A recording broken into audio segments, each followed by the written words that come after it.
लेकिन उत्तर प्रदेश के आगरा में मानव ने फांसी लगा ली। आगरा का ये पूरा मामला 6 मिनट 57 सेकंड का वीडियो जारी किया है मानव शर्मा ने सुसाइड से पहले। मानव ने अपनी पत्नी पर प्रताड़ित करने के आरोप लगाए। निकिता जो उनकी पत्नी है, उन पर एक्स्ट्रा मैरिटल अफेयर का शक मानव ने जाहिर किया और अफेयर के बारे में मानव को पता चल गया था। घर में इसी को लेकर बताया जा रहा है कि विवाद होता था, बहस होती थी और आरोप प्रत्यारोप का दौर इसी के बाद से शुरू हो गया जब से शक हुआ। सुसाइड मामले में एफआईआर दर्ज कर लिया गया है और पत्नी समेत ससुराल वालों पर इस पूरे मामले में केस दर्ज हुआ है, क्योंकि जो वीडियो है उसमें पत्नी और परिवार पर गंभीर आरोप लगाए गए। मानव शर्मा ने अपने आखिरी वीडियो में क्या कहा है, जिसके आरोप कितने सच्चे हैं ये तो खैर जांच में पता चलेगा, लेकिन क्या आरोप किस पर लगे हैं, किसने क्या आरोप लगाए, चलिए जानकारी आपके सामने जल्दी से रख रहे हैं, आपको बताते हैं। दरअसल निकिता पर आरोप लगे हैं, जो पत्नी है मनोज शर्मा की, कि ससुराल आते ही निकिता का स्वभाव बदल गया था। मुंबई में मानव को और ज्यादा तंग करने लगी थी। मुंबई रहते थे ये, वहाँ पर IT मैनेजर थे यहाँ पर मानव शर्मा। निकिता उनके साथ नहीं रहना चाहती थी, वो कहती थी कि किसी और से प्यार करती है। ये आरोप निकिता पर लगे हैं। मानव पर भी कुछ आरोप लगे हैं, क्योंकि निकिता का वर्जन भी हम आपको सुनवाएंगे।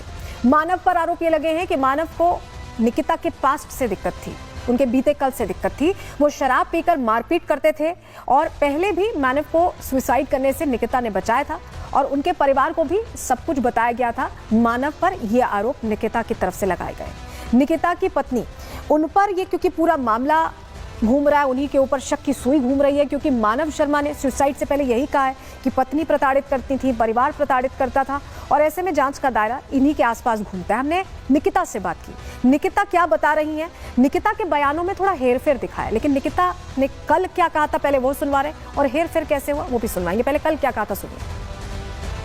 मम्मी पापा को बताया था कि मानव ड्रंक करके अपनी ये सारी हरकतें करता है, आप दोनों में से कोई एक लोग यहाँ होना चाहिए। उन्होंने बोला कि ये तुम पति पत्नी का मैटर है, इसमें तीसरा कोई कुछ नहीं कर सकता। वो लोग आए, 2 दिन रुक के उसके बाद वो लोग चले गए। उसके बाद भी मैंने उनको सारी बातें बताई। उसकी जिस दिन वो मरा है उस दिन मैंने उसकी बहन को कॉल करके बोला है कि वो फांसी पे है, मैंने फोटोज देखी हैं, आप कुछ करो दीदी, आप कुछ करो। उन्होंने बोला कि तू सो जा, लीव, इग्नोर, कुछ मत कर, वो कुछ नहीं करेगा, मेरी बात हो गई है, वो कुछ नहीं करेगा। सुना आपने कल वाले बयान में निकिता ये कह रही थी कि मेरी बात हो गई थी, वो कुछ नहीं करेगा, मैंने उसे समझा दिया था, लेकिन ऐसी कोई खास शिकन निकिता के चेहरे पर नजर नहीं आ रही थी। आज हमारे सहयोगी जब उनसे बात करने पहुंचे तो निकिता ने ऐसा लगा कि दूसरी तरह की टैक्टिक्स प्ले करनी शुरू कर दी। निकिता ये बाकायदा मानने की कोशिश कर रही है कि हाँ हमारे बीच दिक्कत थी, हमारे बीच परेशानी थी।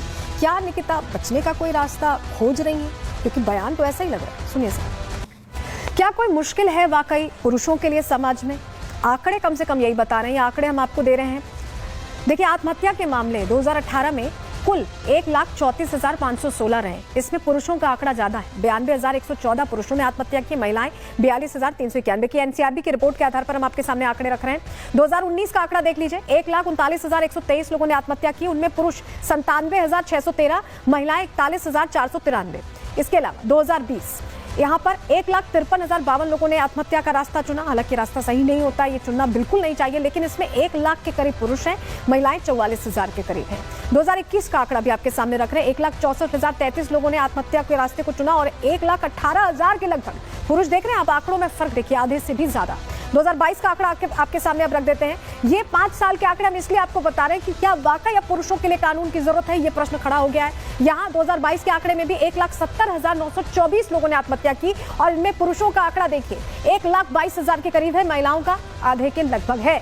तो क्या वाकई पुरुष अपनी एक तरह से सामाजिक इमेज की वजह से कोई बात नहीं रख पाते हैं? क्या वाकई उनके ऊपर इतना प्रेशर होता है कि वो कुछ कह नहीं पाते और आजकल इस तरह का रास्ता चुनने लगे? ये प्रश्न बहुत गहरा रहा है, इसको लेकर हमने लोगों की राय भी जाननी चाहिए।